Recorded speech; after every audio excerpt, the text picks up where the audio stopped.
Hello दोस्तों, good morning and welcome back to a brand new vlog. तो दोस्तों, सुबह के बज रहे हैं 6:30। सबसे पहले नमाज़ अदा करते हैं, फिर मिलते हैं। भाई मस्जिद अभी बिल्कुल खाली पड़ी है। मुझे लगता है मैं बहुत जल्दी आ गया।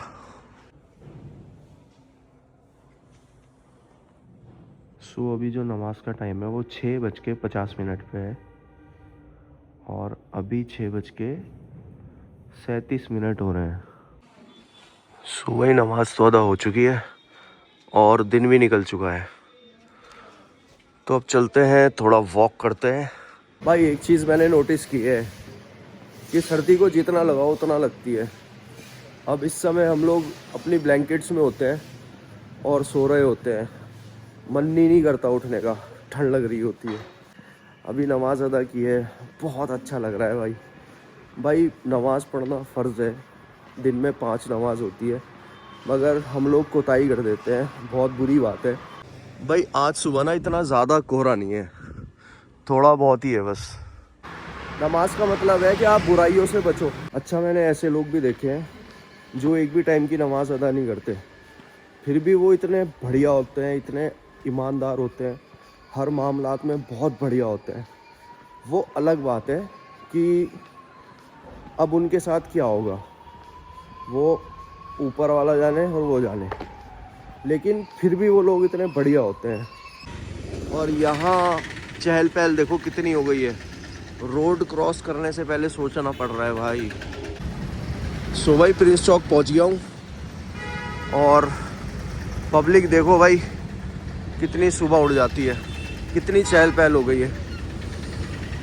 बहुत सारे लोग अभी भी अपने बिस्तरों में लेटे हुए होंगे, सो रहे होंगे, समय को बर्बाद कर रहे होंगे। उनमें से हम भी हैं।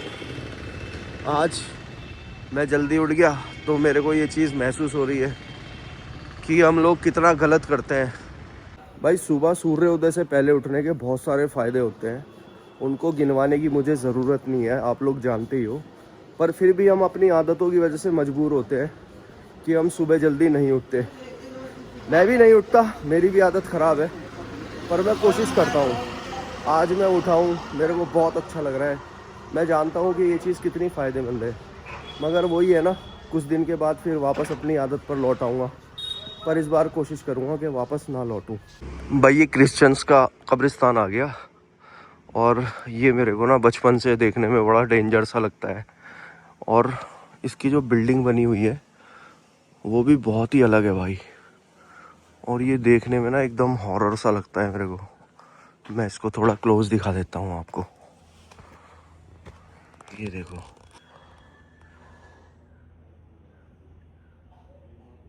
ये बिल्डिंग मेरे को ना हॉरर मूवीज़ की याद दिला देती है। काफ़ी बड़ा कब्रिस्तान है ये।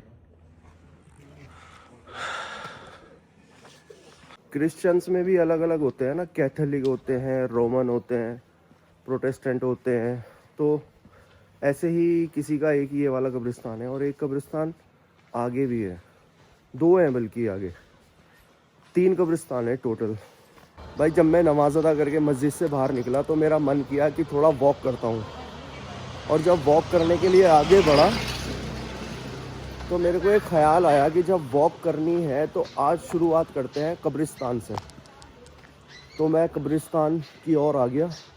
मेरा मन किया कि मैं इधर आऊँ और जो यहाँ पर मुर्दे दफन हैं उनके लिए अल्लाह से दुआ करूँ और भाई कब्रिस्तान की बाउंड्री पे बहुत सुंदर ग्रे हॉर्नबिल बैठी हुई है। वाह, अरे वाह, ये कौन सी बर्ड है? कोयल है शायद, कोयल। इस हाँ कोयल है तो। और एक ये बैठी हुई है भाई, ये भी कोयल बैठी हुई है। अभी मैं अगर आगे बढ़ूँगा तो ये उड़ जाएंगी। देखो भाई कैसे खाती है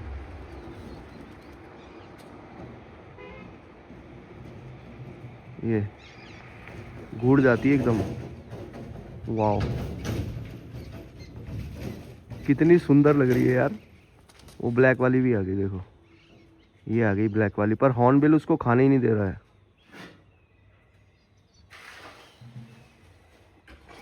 क्या खूबसूरत नज़ारा है भाई सुबह सुबह।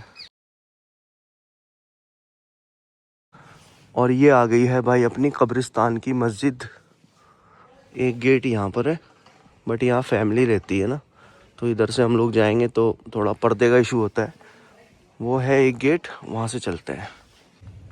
ए कब्र वालो, तुम पर सलामती हो। सो ये आ गया भाई अपना कब्रिस्तान। वाह भाई, ये है असली घर। यहाँ पर आना है, दुनिया में कितना ही जी लो, 100 साल 150 साल कितना ही जी लो, कुछ भी कर लो, कितना ही बढ़िया घर बना लो, बंगले बना लो, कोठिए बना लो, लोगों को लूट लो, घसोट लो, पैसा जमा कर लो, बैंक बैलेंस बना लो, सोना जमा कर लो, आखिर में यहीं पर आना है भाई, यहीं पर आना है। ये देखो,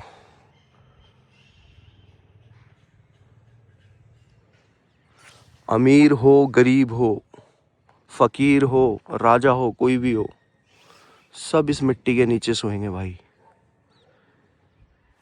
सो भाई अब थोड़ी देर फातिहा पढ़ लेता हूँ। भाई कुछ लोग ना एक कब्र के पास खड़े होकर फातिहा पढ़ते हैं, कुछ लोग एक डायरेक्शन में फेस करके फातिहा पढ़ते हैं। मेरा फातिहा पढ़ने का अंदाज़ ही अलग है। मैं कब्रिस्तान में टहलता रहता हूँ और फातिहा पढ़ता रहता हूँ। तो दुआ यही करता हूँ कि जो भी पढ़ा है उसका सवाब जो मुर्दे हैं उनको पहुँचे। और बस मैं इधर उधर देखता रहता हूँ, पढ़ता रहता हूँ, देखता रहता हूँ और पढ़ता रहता हूँ। भाई यहाँ पर एक कुत्ता बैठा है और वो बेचारा आराम कर रहा है, तो मैं इसको बिल्कुल डिस्टर्ब नहीं करना चाहता। एक कुत्ता इधर भी है। भाई कई बार पता क्या होता है, जैसे किसी का कोई फौत हो गया, कोई इंतकाल फरमा गया और उसने कोई जानवर पाला हुआ है, जैसे बिल्ली हो गई या कुत्ता हो गया। वैसे कुत्ता पालना हमारे यहाँ अलाउड नहीं है, इस तरह की हम लोग घर में पालें। अगर हमारे पास बड़ी जगह है, लाइक फार्म है या घर के आगे पीछे कहीं बड़ी जगह है, तो सेफ्टी पर्पज़ से हम कुत्ता पाल सकते हैं, बट घर के अंदर नहीं पाल सकते। तो जैसे कुछ लोग कुत्ता पालते हैं तो वो फैमिली का एक मेंबर की तरह हो जाता है। और कुत्ता बहुत ही होशियार, बहुत ही समझदार जानवर होता है। और कई बार ऐसा होता है, जैसे कोई फौत हो गया, मैं आपको बता रहा था, किसी का इंतकाल हो गया, तो जानवर जो होता है वो इतना लगाव होता है उसको इंसान से, जो पालता है उसको, कि वो अगर कब्रिस्तान में हमने दफन भी कर दिया ना मुर्दे को, तो कुत्ता वहीं बैठा रहेगा, जाएगा नहीं वहाँ से। भाई कब्रिस्तान के आखिरी वाले कोने पे आ गया हूँ और यहाँ से देख लीजिए पूरा कब्रिस्तान दिख रहा है। ये देखिए, यहाँ पर एक भाई खड़े हुए हैं, ये भी दुआ कर रहे हैं खड़े होकर यहाँ पर। और इधर का कब्रिस्तान जो है, यहाँ पर काफ़ी सारे पेड़ हैं, पर इधर वाले पेड़ काट दिए गए थे क्योंकि यहाँ पर ना मिट्टी का भराव का काम हुआ था, तो यहाँ बहुत सारी भाई मिट्टी डाली गई है। और अभी इधर वाला पोर्शन में भी डाल दी गई है मिट्टी, कुछ कुछ पोर्शन शायद रह रहा है अभी। यहाँ पर हमारे दादा की कब्र है, हमारे ग्रैंडफादर की, बट एग्जैक्टली मेरे को मालूम नहीं है कि कहाँ पर है, क्योंकि मिट्टी डल गई है ना, तो इसलिए वो निशान जो है वो हट गए हैं। और इस वाली साइड में मेरी दादी की कब्र है, यहाँ पर है दादी की कब्र। और चाचा की कब्र इधर की साइड है। यहाँ भी एक कटहल का पेड़ हुआ करता था, वो शायद अब कट चुका है, उसी के जस्ट नीचे थी, पर अब पेड़ नहीं रहा, तो थोड़ा सा मेरे को यहाँ कन्फ्यूज़न हो रहा है। और इस साइड में यहाँ पर जहाँ वो डॉग्स बैठे हुए थे, वहाँ मौसी की कब्र है। भाई रॉकेट बम पड़ा हुआ है यहाँ पर, गिर गया होगा कहीं ऊपर आसमान से। बाकी इधर की साइड भाई काफ़ी सारी कब्रें हैं, पुरानी पुरानी। उधर तो अब नई कब्र खुद रही है सब, क्योंकि मिट्टी डलने के बाद सब नई कब्र उधर खुद रही है। और पुरानी कब्र सब इस साइड में है। ये वाला जो ये क्रिश्चियंस का है ना कब्रिस्तान बैक साइड में, तो ये जो बाउंड्री है, इस बाउंड्री के इधर जितनी कब्र है ये सब पुरानी कब्र है। भाई देख लो, सुबह सुबह मैं आपको कब्रिस्तान का ये नज़ारा दिखा रहा हूँ। मैं इसलिए दिखा रहा हूँ कि मेरे साथ साथ आपको भी अपनी मौत की याद ताज़ा हो जाए, क्योंकि देखिए मरना तो सबको है। और कब्रिस्तान के अंदर ना ऐसे टोने टोटके बहुत मिलते हैं भाई।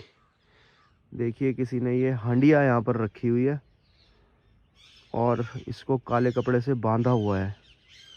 अब इसके अंदर क्या है क्या नहीं है कुछ नहीं कह सकते, इसको छेड़ना भी बेकार है। ये सब खुराफात भी यहाँ पर चलती रहती है भाई। अल्लाह ताला इन चीज़ों से तमाम मुसलमानों को बचाए। और ये मैं आपको दिखा देता हूँ भाई क्रिश्चियंस का कब्रिस्तान।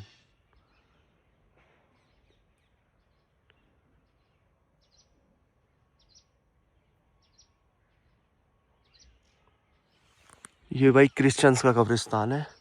यहाँ पर पक्की कब्र होती है ये वाली। जैसे ये वाली कब्र दिख रही है ये पक्की होती है।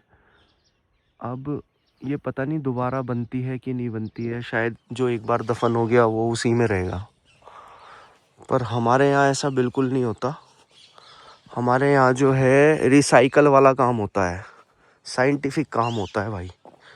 जो कब्र में दफन हो गया वो 2-3 साल 5 साल के बाद डिकम्पोज हो जाएगा मिट्टी में, क्योंकि हम मिट्टी से बने हुए हैं तो नेचर मिट्टी को मिट्टी में मिलाने का काम करता है। और फिर 5 साल के बाद वापस उस कब्र को खोद के नई कब्र बना दी जाती है। तो ठीक है भाई, 7:30 पौने 8 बज चुके हैं। अब चलते हैं यहाँ से वापसी। अलविदा कब्र में सोने वाले लोगों, अल्लाह ताला तुम सबकी मगफिरत करे। ये देखिए भाई आउलेट बैठा है। ये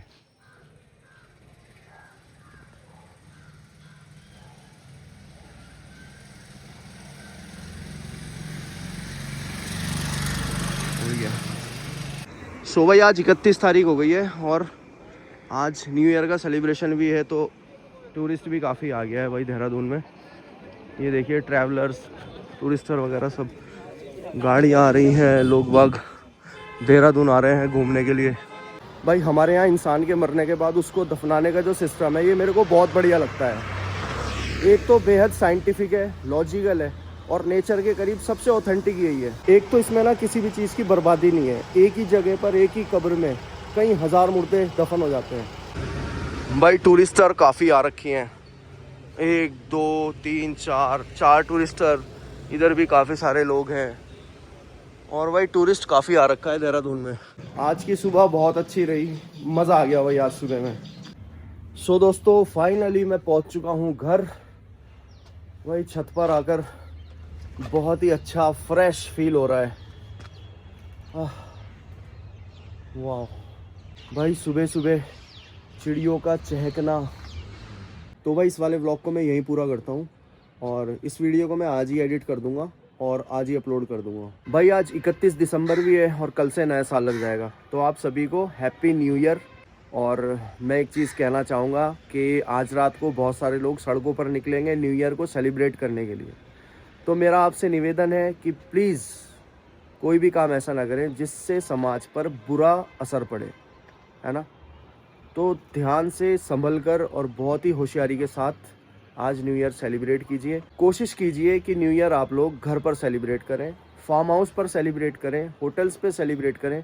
भाई रोड के साइड में खड़े होकर शराब पीना, रश ड्राइविंग करना और बहुत सारी ऐसी खुराफात होती है जो आज के दिन होती हैं। भाई इन चीज़ों से बचें, मैं यही आपको मैसेज देना चाहूँगा।